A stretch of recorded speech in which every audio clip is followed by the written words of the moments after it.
पिछले कुछ लेसन्स में मैंने गिट में ब्रांच कैसे बनाई जाती है और ब्रांच को स्विच कैसे किया जाता है और ब्रांच पे काम कैसे किया जाता है इसके ऊपर इनिशियल बातें सिखाई हैं, जिसमें था कि गिट ब्रांच के थ्रू ब्रांच बनाई जा सकती है और चेकआउट के थ्रू आप ब्रांच को चेंज कर सकते हो। फिर एक लेसन में मैंने एक शॉर्टकट भी सिखाया था कि गिट चेकआउट के साथ एक फ्लैग होता है -b, उसके थ्रू हम ब्रांच को क्रिएट भी कर सकते हैं और उसी के साथ साथ ब्रांच को स्विच भी कर सकते हैं। आज उसके ऊपर आगे बढ़ेंगे हम और उसमें एक और ऑप्शन देखेंगे, एक और कमांड देखेंगे कि गिट स्विच के थ्रू हम कैसे ब्रांचेस को स्विच कर सकते हैं और गिट स्विच के थ्रू ही -c लगा के ब्रांच क्रिएट भी कर सकते हैं और स्विच भी कर सकते हैं। इसको देखेंगे। फिर हम ये देखेंगे कि अगर हमें किसी ब्रांच का नाम चेंज करना है तो वो कैसे होता है। फिर इसके बाद हम देखेंगे कि ब्रांच को जब हम चेंज करते हैं एक ब्रांच से दूसरी ब्रांच में तो गिट कब अलाउ करता है और कब हमें रोकता है ब्रांच स्विच करने के लिए, वो वाला केस देखेंगे। और फिर हम देखेंगे कि ब्रांच को अगर हमें डिलीट करना है तो हम कैसे डिलीट करते हैं, किसे सेव डिलीट कहा जाता है और किसे फोर्स डिलीट किया जाता है। ये सब आज के लेसन में मैं कवर करूँगा। ओके, तो ये है लेसन प्लान यहाँ पर और इसमें मैंने लर्निंग ऑब्जेक्टिव बता दिया है डिटेल में और इस सबको हम इस लेसन में कवर करेंगे। चलिए गिट बैश लेके आता हूँ।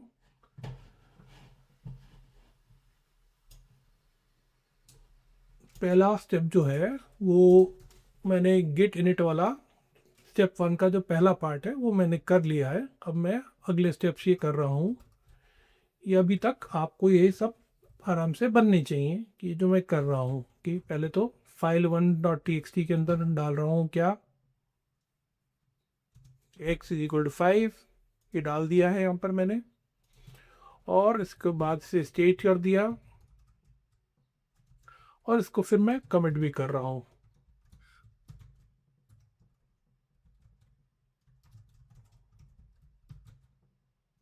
इसे मैं बोल रहा हूँ वैसे ही क्लैरिटी के लिए कमिट 1।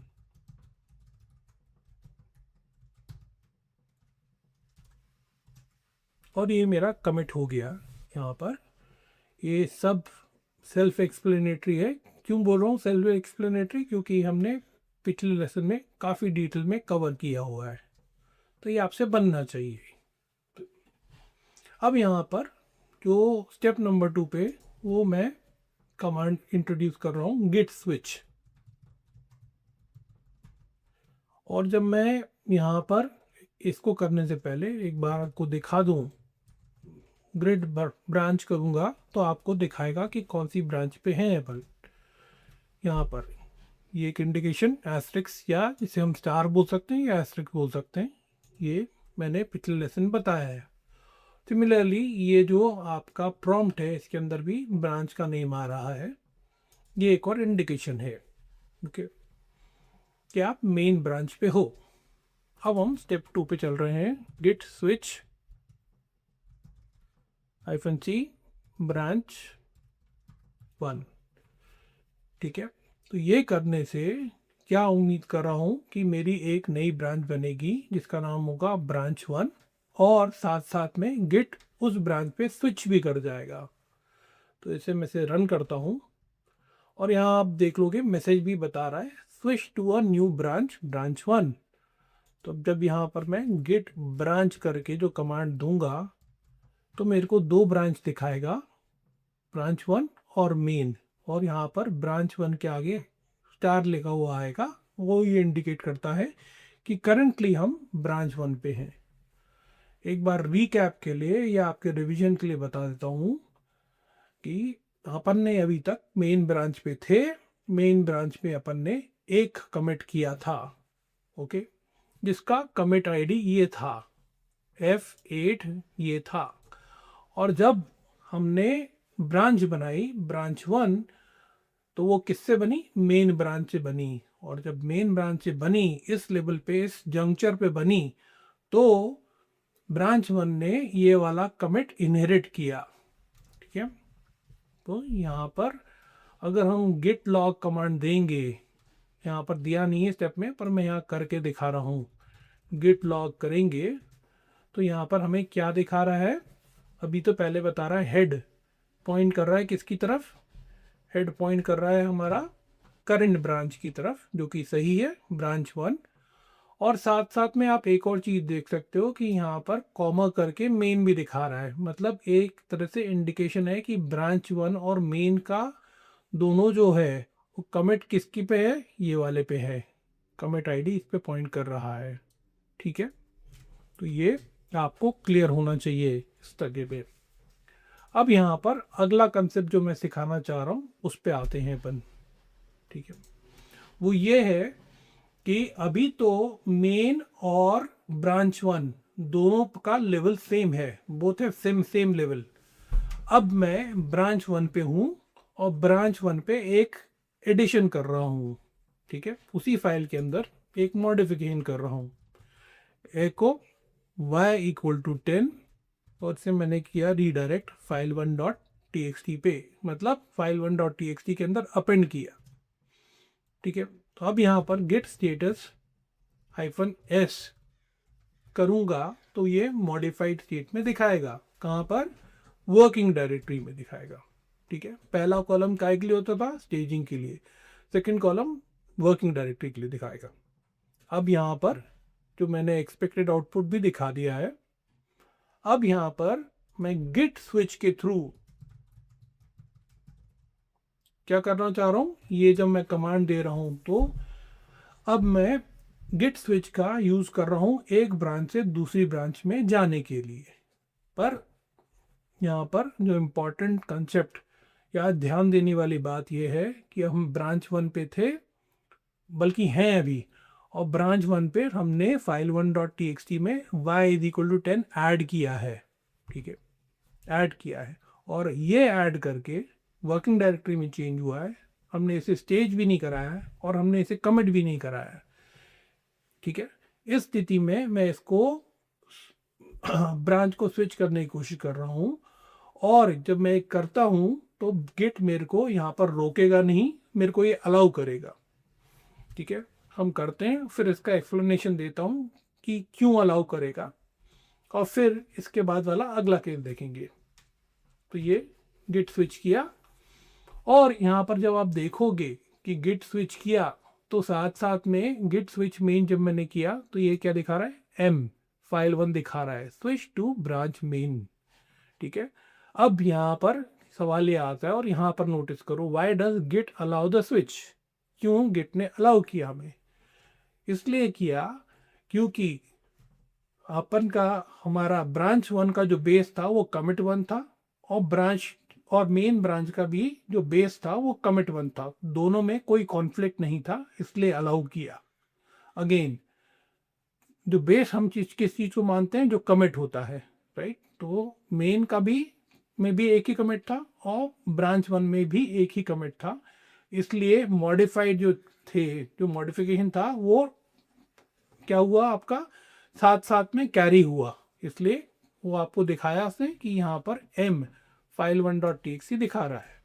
ठीक है, अब यहाँ पर मैं क्या चेक करता हूँ कि कौन सी ब्रांच में आ गए अपन आ गए हैं मेन में, क्योंकि इसके आगे 4 आ गया, हमने स्विच किया था। ओके, अब हम चलते हैं वापस, स्विच करूँगा ब्रांच वहाँ पर ब्रांच 1 पे। ठीक है, अगेन देखो कि ये जो उसका मॉडिफिकेशन है ये अभी इसके साथ ट्रांसफ़र हुआ है। मतलब यहाँ पर ट्रांसफ़र हुआ है कि उसको अभी भी ये लग रहा है कि मेरे पास मॉडिफाइड चेंजेस हैं जो मैं लेके चल रहा हूँ एक ब्रांच से दूसरे ब्रांच पे। ठीक है, यह आ गया, और मैं एक बार यहाँ पर गेट स्टेटस भी करके दिखा देता हूँ। यस, तो ये मॉडिफाइड ही दिखा रहा है। चलिए, अब यहाँ पर हमें पता है हम कौन सी ब्रांच पे? ब्रांच 1 पे हैं। गिट ब्रांच करके देख ले। ठीक है, जानबूझ के डिटेल में स्टेप्स दिखा रहा हूँ जिससे कि आप भी जब प्रैक्टिस करो या फिर देखो या देखते हुए साथ साथ प्रैक्टिस करो तो इन स्टेप्स को फॉलो करो और आपके कंसेप्ट क्रिस्टल क्लियर हो जाए। ठीक, अब यहाँ पर मैं इसको जो ब्रांच 1 पे हूँ और ये जो चेंज है जो रखा हुआ है फाइल 1 के अंदर y=10, इसको मैं ब्रांच 1 पे कमिट कर रहा हूँ। ओके, और कमिट करने के लिए पहले मुझे क्या करना पड़ेगा, मुझे पहले उसको स्टेज करना पड़ेगा। तो ये मैंने git ऐड करके file1.txt इसको स्टेज कर दिया। ठीक, और अब मैं कमिट कर रहा हूँ और यहाँ पर मैसेज में डालता हूँ commit to edit value of y to file1.txt। ये हो गया। ठीक है, अब स्थिति में दोनों ब्रांचेस में डिफरेंस है। मेन ब्रांच में कमिट 1 ही है और ब्रांच 1 के अंदर दो कमिट्स हैं, कमिट 1 एंड कमिट 2। ठीक है, तो मिट लॉग करके देखते हैं। तो यहाँ पर हमें क्या दिखा रहा है, ये दिखा रहा है, क्या दिखा रहा है, ये किसका मतलब क्या हुआ कि यह जो हेड है वो पॉइंट करता है करेंट ब्रांच की तरफ जो कि ब्रांच 1 है। यहाँ दिखा रहा है वो, this is what it is showing यहाँ पर। ठीक है, और ये ब्रांच 1 जो है इस कमिट की तरफ, जो लेटेस्ट कमिट है इसकी तरफ पॉइंट कर रही है। जो हमारा मेन ब्रांच है वो पुराने कमिट की तरफ पॉइंट कर रही है।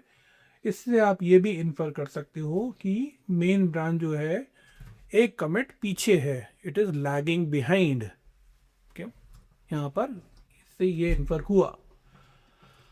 अब ये जैसे मैंने यहाँ पर लिखा है लेसन प्लान में कि इनसाइड यहाँ पर क्या है, ब्रांच 1 के अंदर दो कमिट हैं जो मैंने अभी बताया और मेन के अंदर एक ही कमिट है। Main is 1 commit behind branch 1। ठीक है, अब यहाँ पर वापस मैं ब्रांच 1 पे ही हूँ और इसके अंदर मैं एक और एडिशन कर रहा हूँ, को z=15, इसको मैं करता हूँ रीडायरेक्ट file1.txt। ओके, ये मैंने मॉडिफिकेशन कर दिया है। तो अगर मैं गिट स्टेटस करूँ यहाँ पर तो वापस मेरे को क्या दिखाएगा, मॉडिफाइड दिखाएगा ये। ठीक है, ऑलराइट। अब इस स्थिति में अगर अब मैं ब्रांच को चेंज करना चाहता हूँ तो वो गिट मेरे को अलाउ नहीं करेगा। क्यों नहीं करेगा, क्योंकि ब्रांच 1 का जो बेस है वो कमिट 2 पे है और जो मेन ब्रांच है उसका जो बेस है वो कमिट 1 पे है।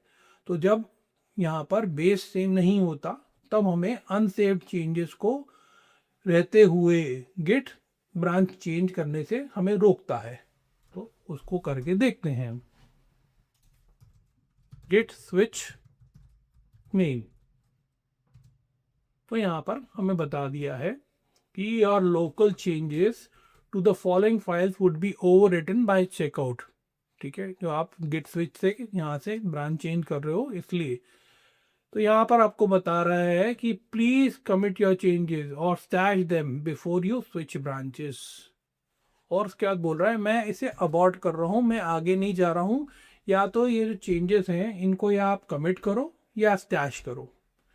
यहाँ पर आता है अगली चीज जो हम आपको बता रहा हूँ, यहाँ पर सिर्फ रेफर कर रहा हूँ। यहाँ पर हमारे पास जो है क्या है, ब्रांच 1 के पास दो कमिट है, जो लेटेस्ट कमिट के अंदर y=10 भी है। जो मेन ब्रांच है उसके अंदर सिर्फ x=5 था और वर्किंग डायरेक्टरी में z=15 था। ठीक है, ये कंडीशन थी। ऑलराइट, अब यहाँ पर जब ये जो मैसेज आया अपने पास, your local changes to the following files would be overwritten checkout पे, तो यहाँ पर तीन विकल्प है हमारे पास, तीन ऑप्शन है। या तो हमारे पास जो अनचेंज्ड है, अनसेव, जो z=15 हमने ऐड किया है file1.txt को, या तो इसको ब्रांच 1 में कमिट करें फिर चेंज करें, स्विच करें ब्रांच को, या दूसरी बात एक ऑप्शन होता है स्टैश जो हम अगले लेसन में पढ़ेंगे। स्टैश में क्या होता है कि ये जो अनसेव्ड चेंजेस हैं इनको साइड में रख दिया अलग से। ठीक है, इस लेसन में इतना ही बता रहा हूँ सिर्फ हाई लेवल, तो स्टैश में अलग रख देते हैं और गिट उसको अपनी मेमोरी में रखता है स्टैश करके कि हाँ ये अनसेव्ड चेंजेस हैं और इस पर आके बाद में काम करने वाला है।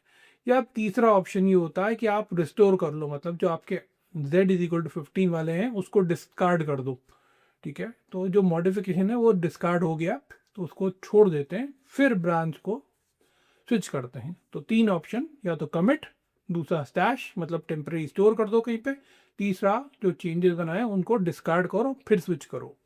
पर अभी हम ना रिस्टोर की बात कर रहे हैं ना स्टैश की बात कर रहे हैं, हम यहाँ पर क्या करेंगे, कमिट करेंगे फिर ब्रांच को स्विच करेंगे, ठीक है।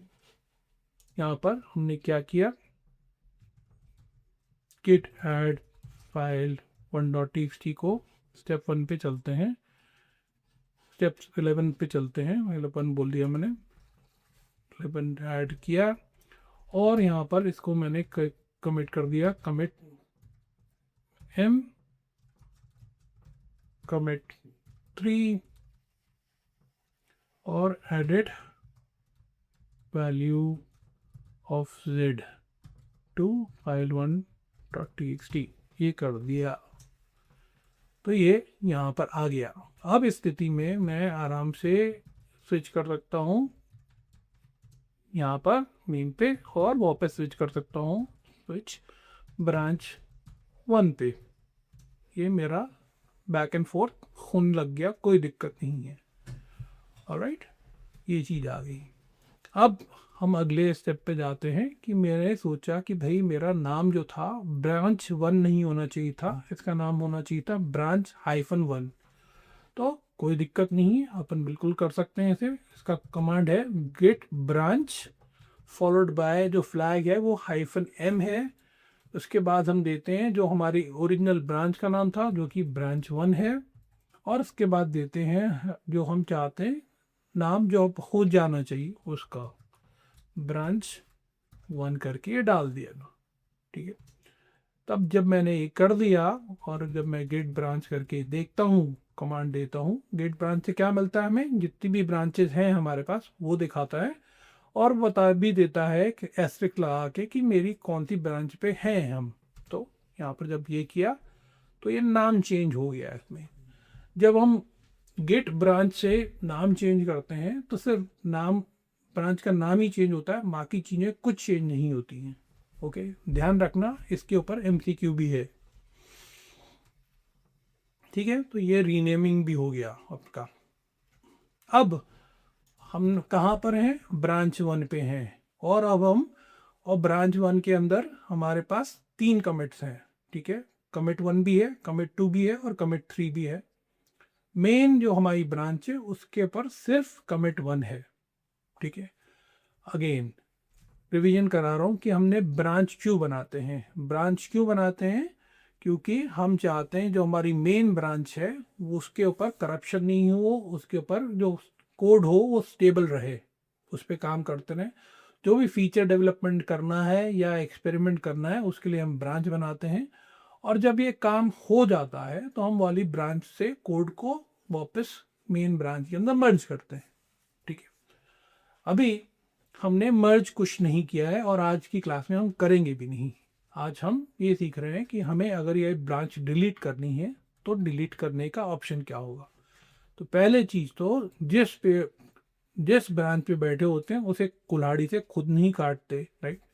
वो जो कंसेप्ट आपने सीखा होगा, वैसे ही जिस ब्रांच पे हूँ मैं उस पे रहते हुए उसको डिलीट नहीं कर सकता। तो हम पहले कोशिश करते हैं डिलीट करने की। तो उसके लिए कमांड क्या है, git branch -d ब्रांच क्यों 1। तो पहले हमने उसी ब्रांच पे रहते हुए उसको डिलीट करने की कोशिश कर रहे हैं, तो गिट हमें ये डिनाई करेगा, ठीक है। कैन नॉट डिलीट ब्रांच, ठीक है, जिस पे हो उसे आप डिलीट नहीं कर सकते। तो हम अब क्या करते हैं, हम चेंज कर देते हैं, स्विच कर जाते हैं मेन ब्रांच पे, गिट स्विच, आ गए हम मेन पे, यहाँ पर आ गए, ठीक है। तो पहला कंसेप्ट डिलीटिंग के वक्त कि जिस ब्रांच पे हैं उसी को डिलीट नहीं कर सकते, तो दूसरी ब्रांच पे स्विच करो और डिलीट करने की कोशिश करो।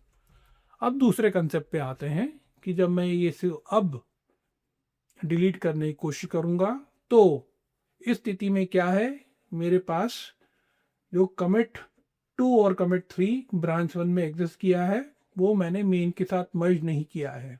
ठीक है, तो ये मर्ज नहीं है, इसलिए क्योंकि मर्ज नहीं है और इस ब्रांच को डिलीट करना चाह रहा हूँ तो गिट मेरे को जब मैं वाला कमांड चलाऊंगा तो फिर से रोकेगा।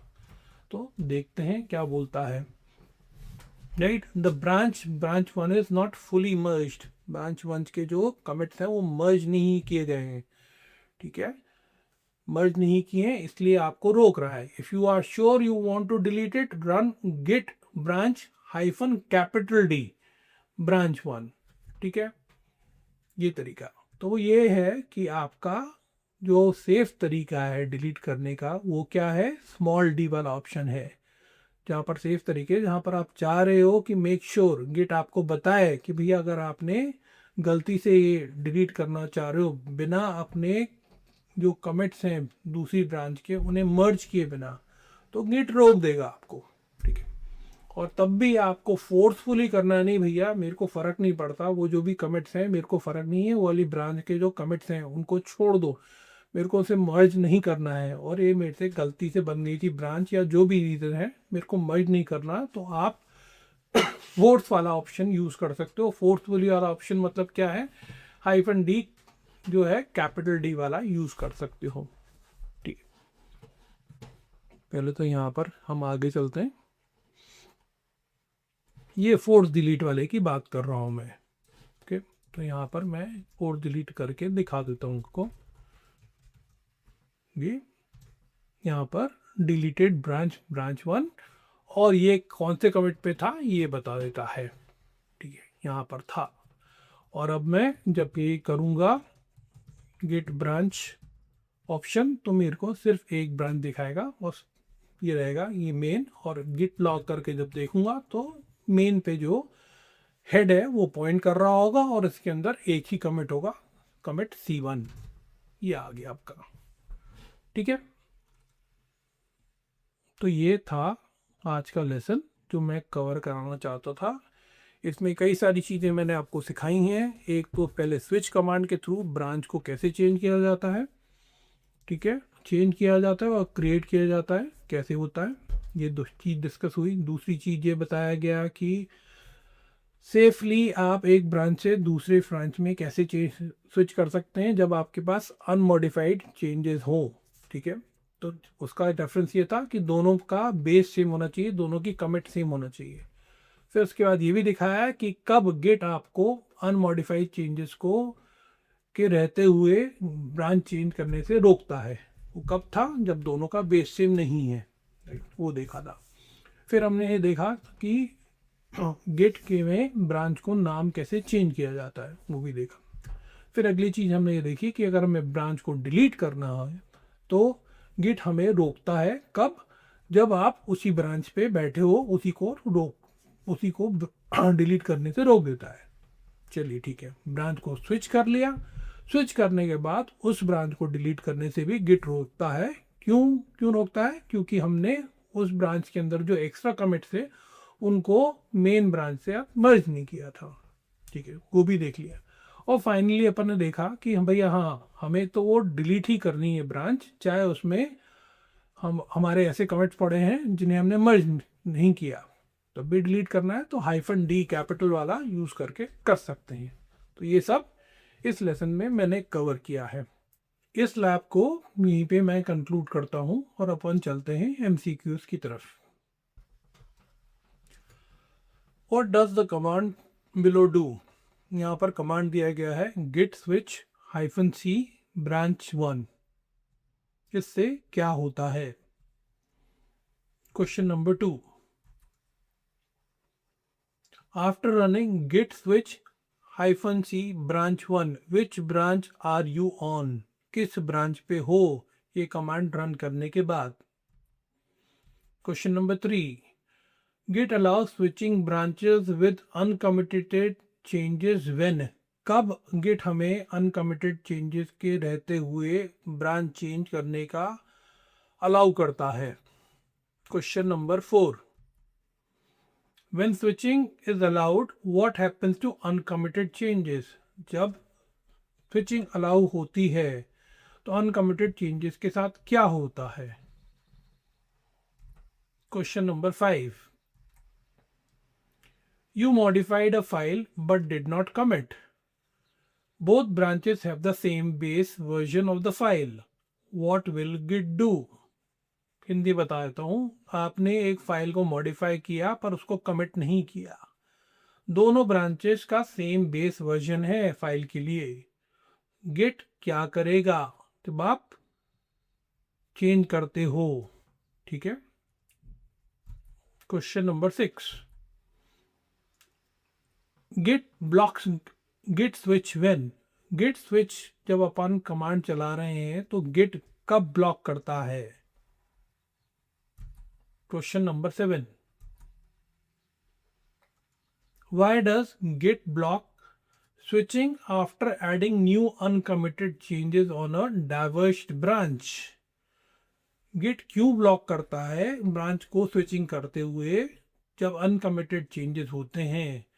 किस ब्रांच पे? जो कि एक डाइवर्ज ब्रांच है. डाइवर्ज ब्रांच मतलब जिसके अंदर कमिट जो मेन ब्रांच से ज़्यादा है या दूसरी ब्रांच से ज़्यादा है. Question number 8. When switching is blocked, which of the following are valid options? यहाँ पर जब आपको ब्लॉक किया जाता है गिट को तो गिट आपको क्या बोलता है कि आपके पास ऑप्शन क्या है या आप क्या ऑप्शन कर सकते हो? Question number 9. After committing changes on branch 1 but not on main, what is true? Question number 10. What does it mean when main is one commit behind branch 1? इसका मतलब क्या होगा? Question number 11. What does the following command do? यहाँ पर command दिया है git branch -n followed by दो branch का नाम दिया है. तो इससे क्या होता है? Question number 12. After renaming a branch, what changes? Question number 13. Why can't you delete a branch you are currently on? Question number 14. What does this command do? Question number 15. Why does git branch -d branch -1 fail? ये क्यों fail होता है? Question number 16. What does this command do? यहाँ पर -d में capital D use किया गया है. Question number 17. When should -D be used? -d जो है कैपिटल D वाला कब यूज करना चाहिए? 18. What is the risk of using git branch -D? Question number 19. You try to switch branches and git blocks it. What is the most likely reason? Finally, question number 20. You successfully switch branches even with uncommitted changes. What does this indicate? तो ये थे 20 question. अब इनके answers की तरफ मैं quickly browse कर लेता हूँ.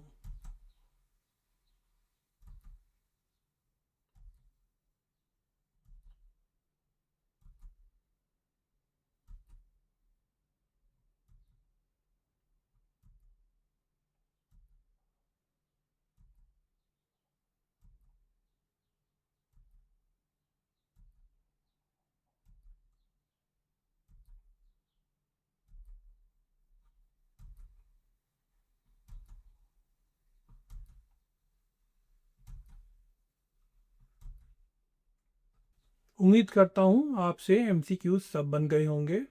इसके साथ इस लेसन को यहीं कंक्लूड करता हूँ और मिलूंगा मैं आपसे अगले लेसन में.